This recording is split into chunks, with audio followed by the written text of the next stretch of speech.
Bob, look at this orange thing. Mmm.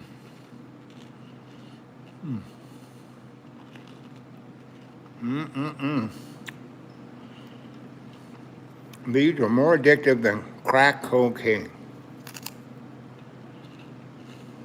But you can't eat one. Anyway, so here we are.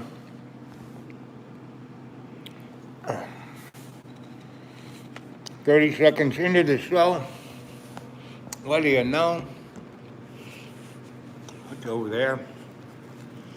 Let you watch me eat pepperoni pizza. Mm-hmm. Mm-mm. Kind of yummy. Really haven't eaten anything in about a day or two. Mm.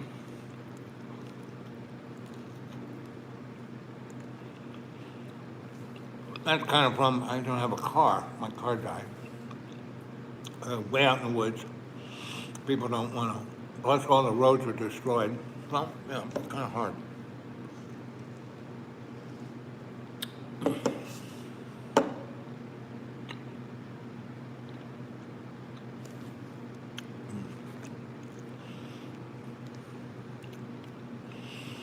You know, it's hard not to eat. I mean, no, I didn't say that right. Basically, I haven't eaten in about 40 hours. And that's what would be called fasting. I mean, that's what I do. Kind of spiritual thing, right? Well, if you start off with corporate pizza food, ooh, baby, it's like your first hot shot.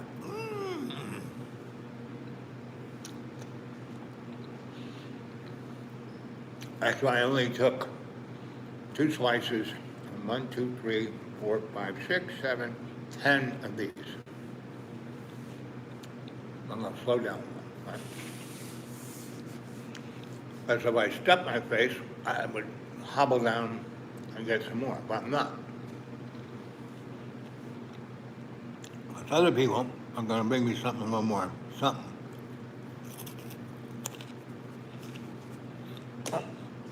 I got my glasses. No. See, I've seen these things.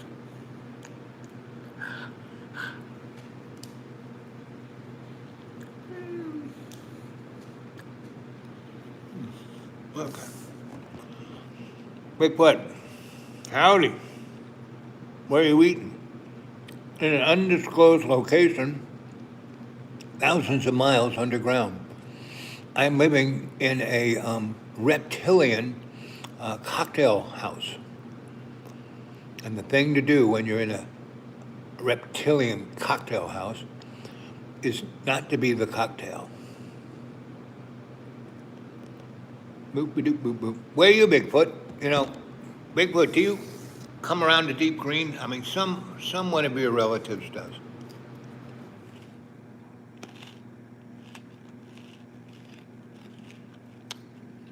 Random question, am I from Texas? No. Nope. I'm a New York City boy, born and bred, but I've lived all over the world. By the time I was 14, I was a traveling boy. And where I grew up in New York City was Harlem, Upper West Side, South Bronx, Lower East Side, Greenwich Village, West Village, East Village. Right? So all those places had lots of different people. Now, over on the Bowery, there were there was the Jewish kind of thing, and there was the Chinese town, and this and this, and it's kind of right where, like in the 1880s, lots of immigrants came in and kind of stayed there. It was called the Five Corners. They made a movie about it called Gangs in New York. Anyway, in the 70s, 60s and 70s, It was a red-lined area, just nothing happening there. A lot of buildings, a lot of abandoned buildings, and still a lot of poor people living in tenement apartments, and old people living in rent-controlled apartments. Well, that was the flavor. So when I was 16, I really was being Mr. Photographer. When I was 10, my dad handed me the Rolodex and said, here, take pictures. I did, 2.25, right? It was great. I took loads of pictures on every roll. There was one picture or another that, fit my father's, why he wanted me to do it. The rest of all the stuff I was taking pictures of. And my dad was a very interesting guy. He had a lot of different sides to him. And one of them was he was quite enamored with culture and art. He never thought himself an artist, but he was, right? Because as he got older, and I became an artist, and I was doing it, having shows and getting notoriety, I got him into the New York Artists Guild, right? Which you have to really have some pull or be a great artist to be in that thing. I got both my mom and my dad into it. Because Lisette Mondell was my teacher. And she ran whatever Lisette said, that was it. She and her husband, Cartier Bresson, started Vogue, Cartier Bresson, he got Nobel Prize for that picture of the Spanish Civil War. What type are you doing? You could make art. I knew. Hey, old prospector. How you doing? So every day is a blessing, right? Every day I wake up, I go, thank you, Jesus, thank you, God. I'm alive, I'm breathing. Because all my doctors, all my medical folk don't have a clue how I'm still alive. Watching you eat, yep. No teeth, no teeth at all. I gum everything.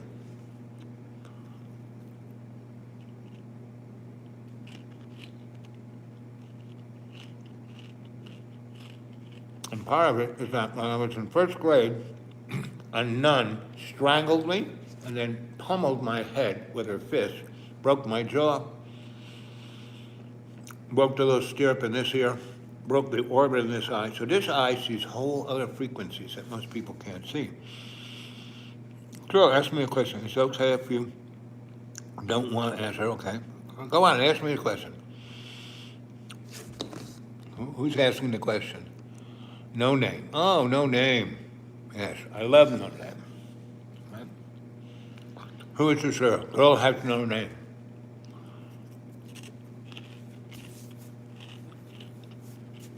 I was part of a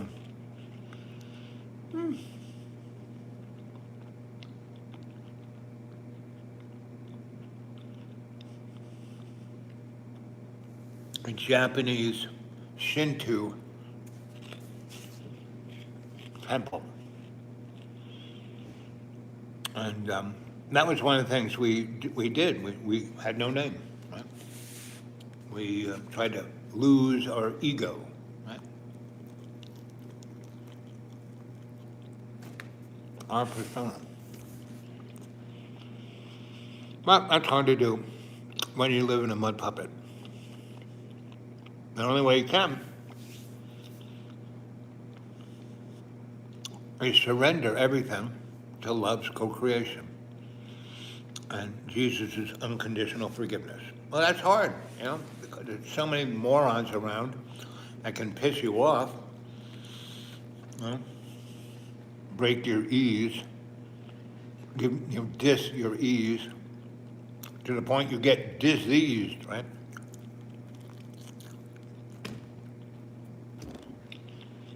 So Bible study today, we're telling that little story about Jesus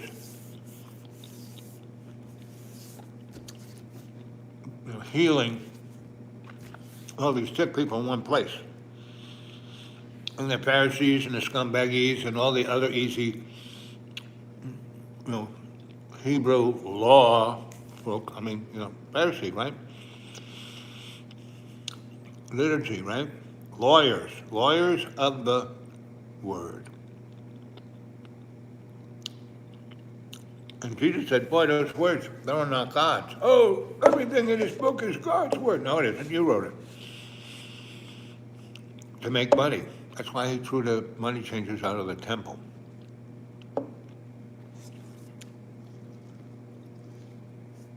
Anyway, everyone was going on about what's sin. There's original sin, and then there's the sin of dissing God, and then there's the sin of jerking off, and all that. Cognitive sin, meaning you know you're sinning, and that's not so bad as long as you ask God. Oh, I'm so sorry for doing that. I used to work with people who had addictions, right? And they were all, whether they were Jewish or Catholic or some flavor Christian, they lost their mind in guilt.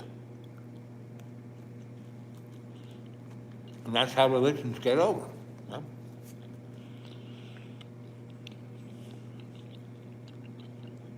And so that's kind of where our our founding fathers realized, the First Amendment, right, wasn't free speech. If you read it, it says the Congress and Senate and the executive will make no law defining state religion. Anyone is free to celebrate their religious connection any way they want.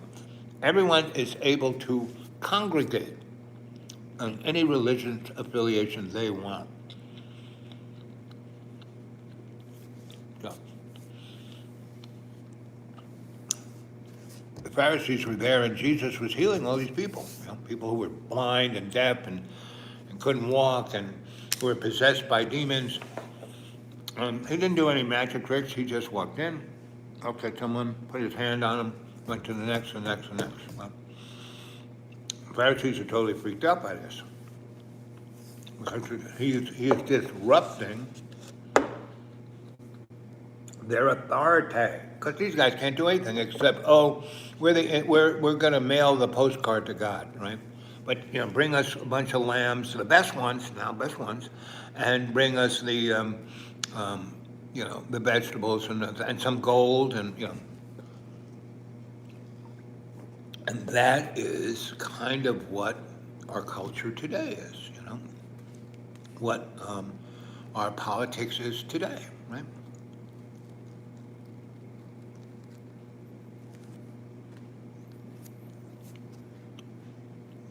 The religious right, up until Jerry Falwell, up until the 60s, 70s, every pulpit stayed away from politics. They didn't go there. They didn't say, oh, vote for this guy, vote for that guy. No, didn't do it. Because they didn't want the First Amendment taken away. And that's what's going to happen. Because of Jimmy Kimmel, they'll get rid of the First Amendment, and they will introduce, a new religion, and it will be based on the martyr. Right? And the martyr goes big time, who's the girl the French have? Basically, all those things are martyrs for a certain economic thing, right? So, you can believe in any God you want, right?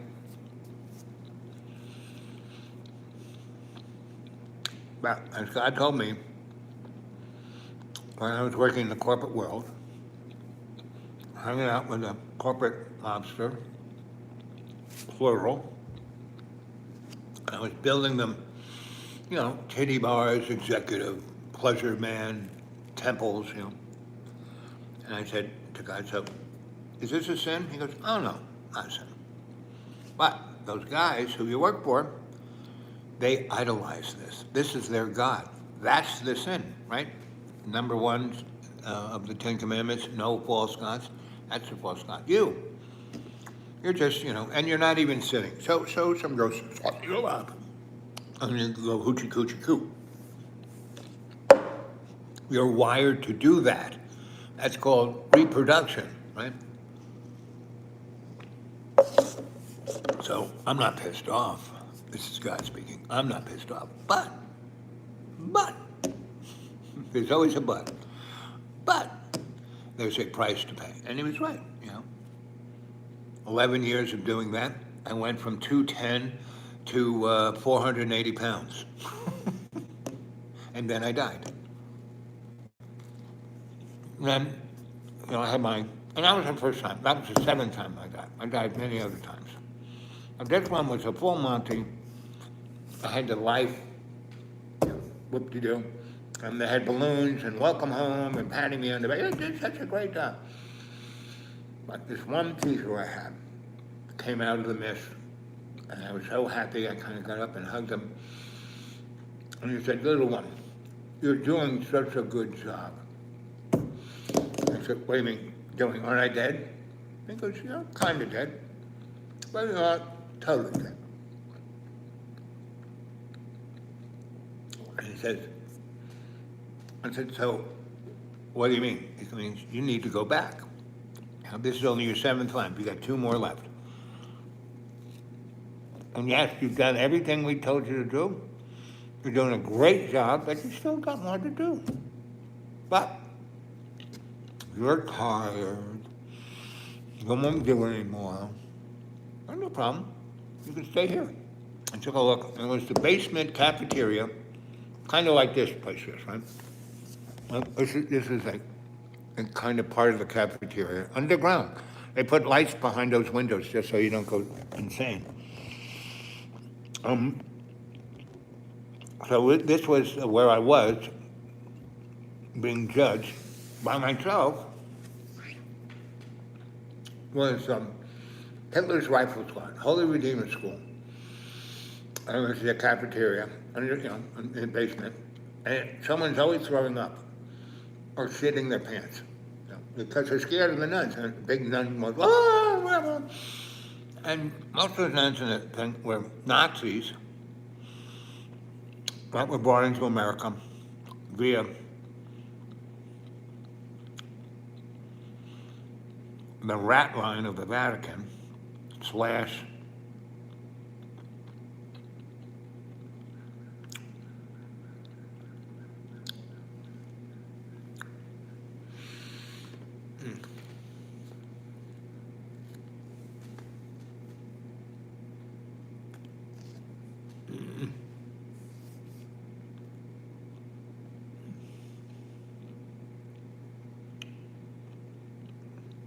I'm not going to jump down the last remains. Because my friend's going to come with some real food. If I eat these, I will hobble down and get more. So, I'll leave that there. Anyway, I'm in it and all I can smell is diarrhea, vomit. I mean, that green shit that they throw on vomit and diarrhea in Catholic schools, kind of sawdust with pine sol in it. And so my teacher said, "Well, you can stay here for eternity, or you can go back."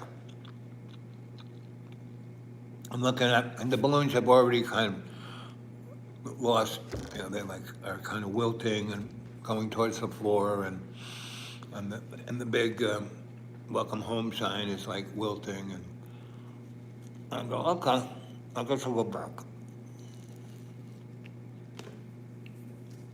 Because to wait to go to heaven in that stinky place for eternity, no. It's not better to be out there in the crazy world, being a doula for God. Oh, that's what I did. So that's why I went. And that was 2013.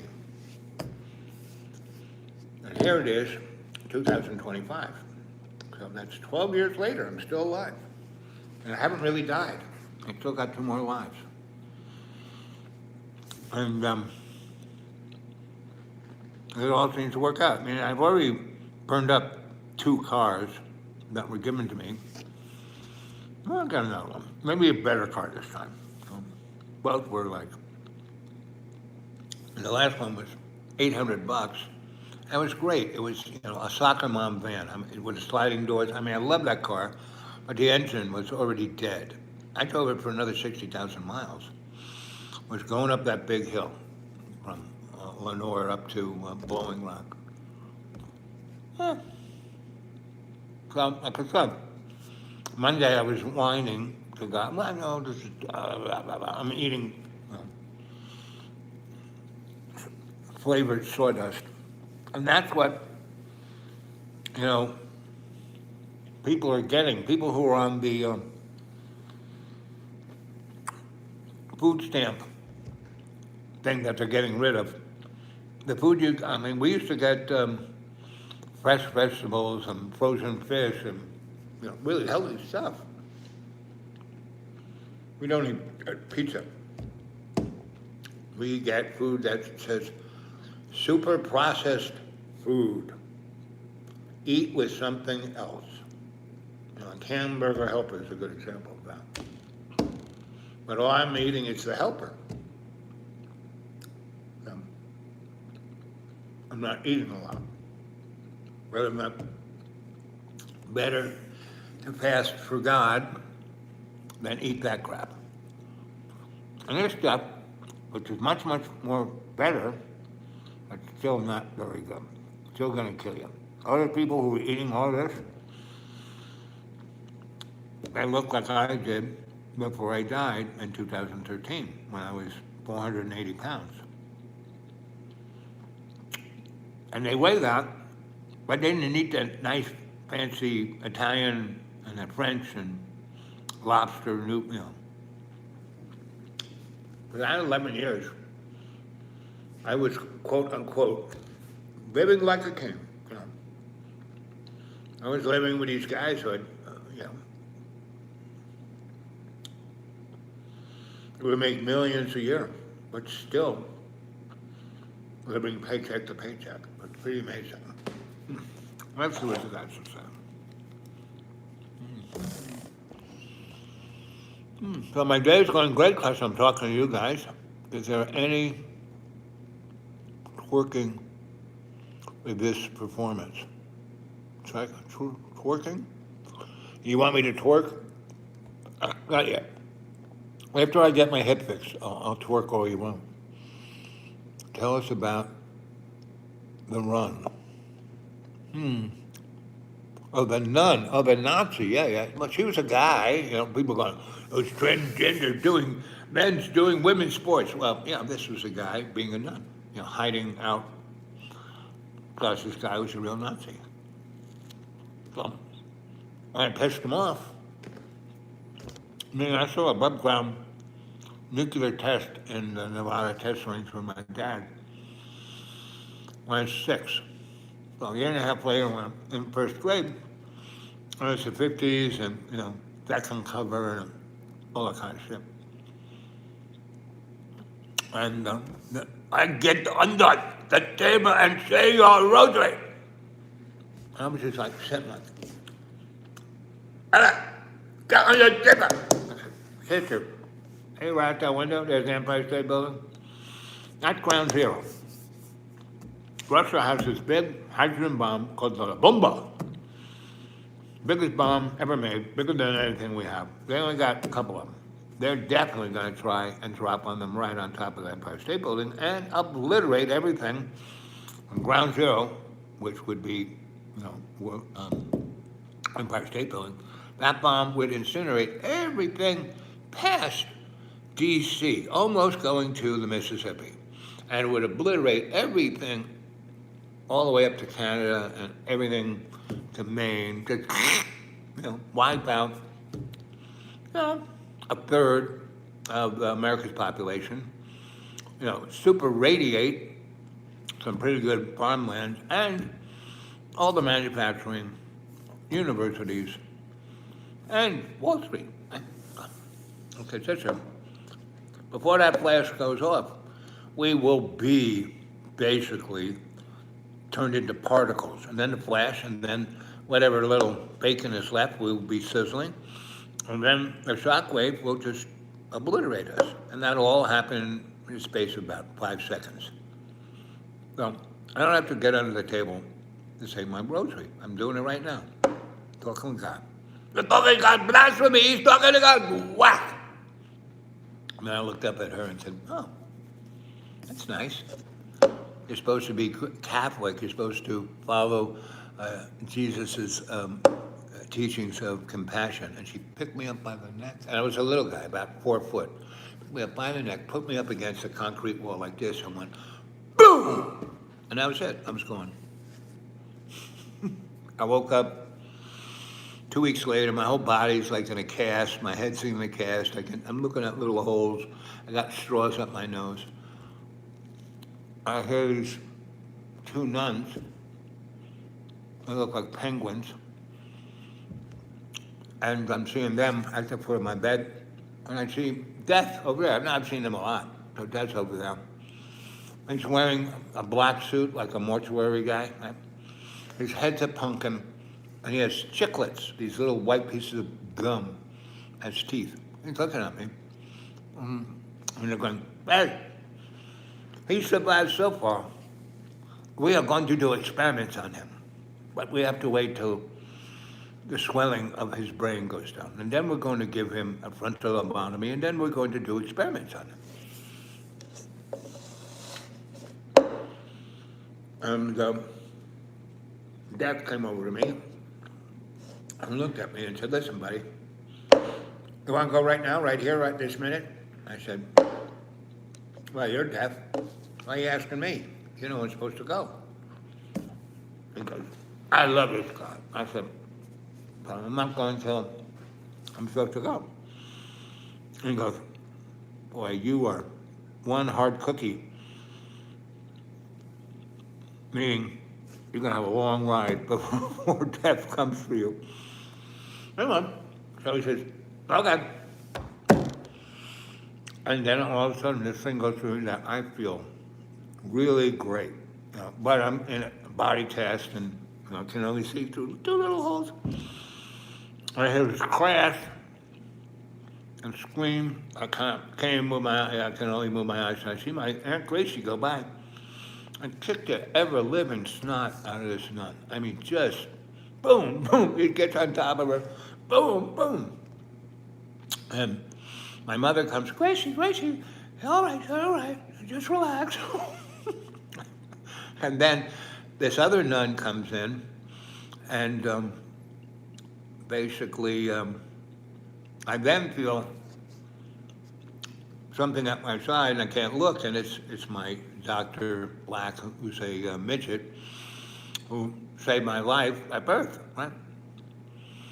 Anyway, so this nun comes in and says, what are you doing in there? Blah, blah, blah. And my mother, I can see her like it's like a movie. She's going out of, that away from me. She comes out and puts her hand out and puts it on this woman's chest and just wham, like that, right? Just push her. And this lady flies through the air and hits the doors because they're meant to come in, not go out. And so they, she hits them and she hits the floor. And my Gracie is done with that one and she gets on, boom, boom, boom. And I hear Dr. Black's voice, Gracie, come over and help me with this. And they like cut me out of this body cast and, get my face, and I can't see out of this eye, right? This eye is like, something wrong with this eye. Can't hear out of this. And I can't talk. Whoa, I can't even do that. Because when I take a breath in to talk, there's no breath there. There's a tube there. So Dr. Black takes that out and looks at me and goes, how are you? Okay, we're getting you out of here. And they do. They break me out. They take me to St. Patrick's, where my godfather is. He's actually down on the thing in the Pope Mobile. I mean, big black Cadillac. He's got 2 New York City detectives always at his side. And he was going to send them in, but my mom said, no. Driving and protecting the car is the important thing. because if anything goes wrong in there, we don't want you to get in trouble. Anyway, so they take me out and put me in the car, and they drive over there, and St. Patrick has its own little hospital. I mean, it's like a whole city. If you've ever been there, you walk in from Fifth Avenue, straight across from Rockefeller Center, and that Greek god holding up the world, and he is staring straight at Jesus. When you open those big brass doors, Jesus is way, way, way, way down where the altar is, and their eyes are at the same level. It's quite interesting. Anyway, so I spent about 3 weeks there with Dr. Black at my side in my own private hospital that was there for the Cardinal. And then they take me to Garden City, and by that time, I'm wearing Hawaiian shirts, and I still can't see out of this eye, I still can't hear out of this ear, and my mouth is like wired shut, right? And I'm breathing out of my nose. And actually, I have a little oxygen thing on my nose, right? And so I'm bringing 100% oxygen through my nose. Anyway, so we get to the Maryknoll Sanctuary in Garden City, and you go look that up. I'm sure it's still there. And go on YouTube or Wi-Fi or Google, and Google, Maryknoll Sanctuary, Garden City, Long Island, New York State. Anyway, so I go in there, and I spend almost a year and a half there. And it's like I'm the $8 million, they rebuild me. They rebuild my esophagus, my eye, my ear, my mouth, my jaw. Teach me, I couldn't speak. Once I could draw a breath to go through my larynx. Parts of my larynx are crushed, that's why I kind of speak a little funny, and I have a little lisp, and I have certain consonants I can't pronounce. And I have a really nasty stutter if I let myself start to stutter. So they got, they ameliorated all these things, saying, listen, buddy, we can't fix you, but we can make you better, because what got destroyed, we can kind of do sideways, and the thing that's going to be sideways will be, so this eye, I can see different frequencies of EMF, right? This eye can see light, this one I can see, you name it, I can see it. This one I can hear really well, but so when I'm speaking to people, and they're speaking to me, I pretty much have to do this. Right? I can't do this. If I do this, I can't understand. It's like, rah, rah, rah.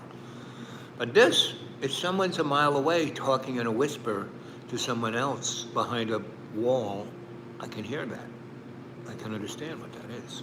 Right? So, yeah, and this eye, like I said, I can see so I can see things most people can't. I can see people's emotions. Oh, there he is. Ooh, ooh,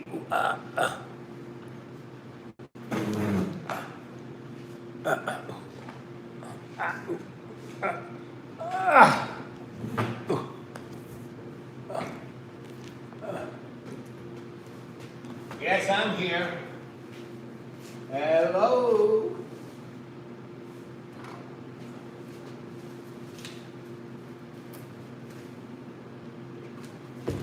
There it is. They just put it on the table. This is for my snack. Yeah, of course. So you're going back? You're coming in and you're driving me home? If you're going to keep coming, Yeah. unless you want to pitch me right here.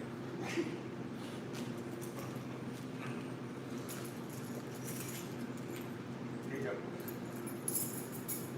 But, Push it in hard. I'm pushing the box. Okay, good. Yep.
There he is. Oh, Pull up a seat.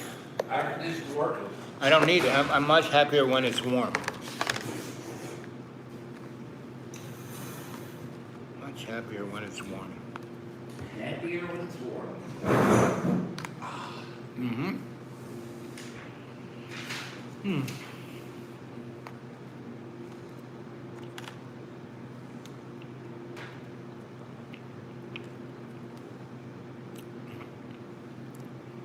Mm-mm-mm. So all they had was pizza and chips. Chips. I took 2 slices. And those little kids are great. You have those little things to move the chairs with the wheels, right? And the little kids who were, and it was just girls, the boys were too scared. The girls were sitting on them, flying up and down the basketball thing.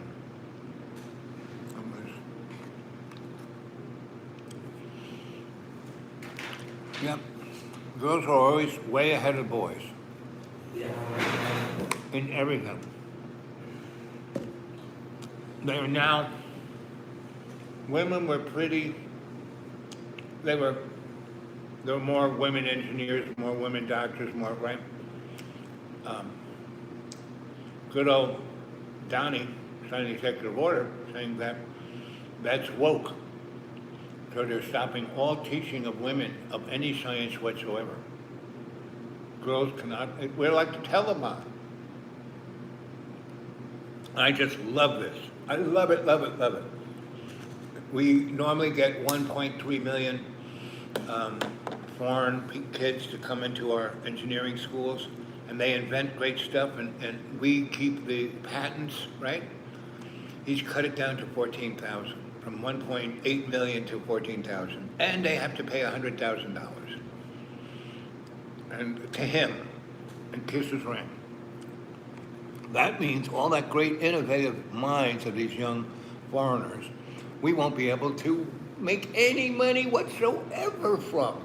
And so China will do it, and India will do it, and other people will do it, and that's great. And I love Donnie for it. Donnie, did you know that Donnie is Jesus Christ? You know, I think one of the ladies, I think Babs told me that. Now I know that, what's the 2 sins? There's the one we know we're doing, then when we diss God. Omission. Omission, right. So I know that's omission, so I'm not doing that. But Babs can do it. And then she, you know, when our teacher was teaching and going on about, you know, these people were demonically possessed. Do you think Babs is demonically possessed?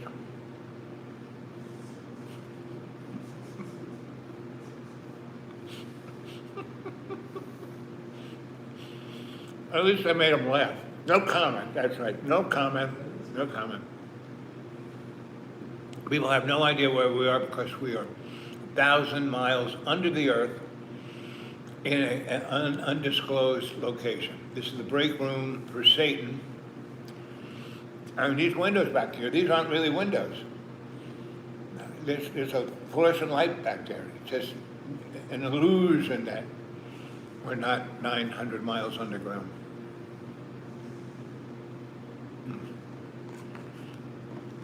Well, I bet you this meatloaf tasted pretty good when it came out of the oven. Yeah. She put it on peppers. Mm-hmm. Ooh. I love stuffed pepper. You remember all those peppers? I stuffed all of them. That's what's kept me alive for the last, what did you mean, 2 weeks ago? That's all I've lived on, stuffed peppers, oatmeal.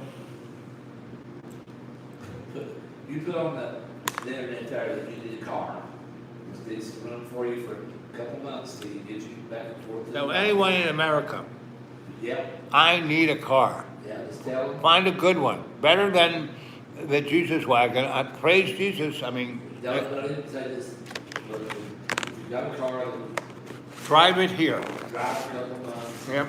Uh, Drive it here. Just need to get to the doctor back and forth. Yep, yep. And somebody will, you know, and, So D, I asked him about his black car, right? but now you gotta do the funny thing, listen to me. Right. I'm real funny. Say, hey, guys, this is Al. Fix out my hip surgery, my old car, with the dust. I miss it. If anybody's got a vehicle, used vehicle, don't use car. Right. Vehicle. That you don't need for a couple of months, 2 or 3, and I just needed to get back and forth to the doctor. Right. I don't And also need- survive the winter. No, listen to me now. Okay. You gotta have a funny. Okay. And you say this. Okay. It don't have to be a Cadillac or damn big green or Uh-huh. nothing like that. I'm just at home in an old van. Yep. But I wanted just to step up from Fred Flintstones because my feet are tender and I don't want to have to use it for gas. Yep. Do something that they remember. Yep. You got that. All right. And I live off a logging road. It has a clearance like that much. Jesus wagon, that much clearance. Yeah. But I need something about that Let's much. say something funny. Well, you want, you get a good car, we'll get that road fixed. If I have to go back, I can make that bad and knock it down one day and say it. Yep. Just say, I'm listening. don't worry about the Lamborghini or the because, or Ferrari, because, there's only been one food in this country right here, and, it never came back, or, you know, something funny. Okay. So did you guys laugh over that? That was Bob Hope. People think Bob Hope's dead, but he's not. He's right here. Don't tell me that, I write my own. Yep. Mm-hmm. He writes his own. Anyway. Is that there's a difference between a car and a vehicle. A vehicle, you hope that it will get you there, but you love it to death. Mm-hmm. Just like that's what the Jesus wagon was a vehicle. I love that car. 3 more miles, it made it up our level. Yep. Who knows? It could have done it. But anyway. But I'm confident the Lord's going to send me a vehicle. Yep. That's the fun part of life. Right. I mean, I'm on the clock, kids. All right. Right. I'm on the clock. I want you to put that word out to them. It just went out. And, It just went out. and we'll send them a nice birdhouse. Yeah. Well. Yep. But really, what should be is you're gonna have to kind of be in the United States, right? That's first, right? Second, you should drive here and experience this place, right? It would change your life, and pick me up and take me out of here. And we'll come back in the spring when it's nice. And ask them, did Ronald Reagan win re-election? Yes, he did. I mean, he was put there. Winning, there was never any winning. There is no contest in politics. It's all scripted, kids. Whoops. Are we ready to go? I'm ready when you're ready. Okay, I'm getting there. We'll go see my mama and, Okay. So did you have dinner? Did everybody eat? no, they were eating. You, I just grabbed your stuff out of the car. oh, you didn't grab any of that really good stuff that was right then and there? I mean, you got a whole kitchen full of Tupperware. I'm gonna suffer like you. I suffer with my friends. You had supper with a friend. Anyway, so what did she make, just so I can dream about it? What was that? Was that, She always fixes good meat. so what meat was it? Was that corned beef? Was that corned beef? It smelled like corned beef. It was good. It was good ham. I can see it. Okay. The pots were on the stove, but it taters and beans. Right. She likes to fix taters and gravy, baked beans, but the meat, Right. the meat is always. Always it. She's a meat girl. Yes. Ooh, ah. Well, kids, I'm going to say au revoir to Dirty, and who knows when I'll talk to you again. But pray for me, my little doublings, okay? How do I chew? Slowly.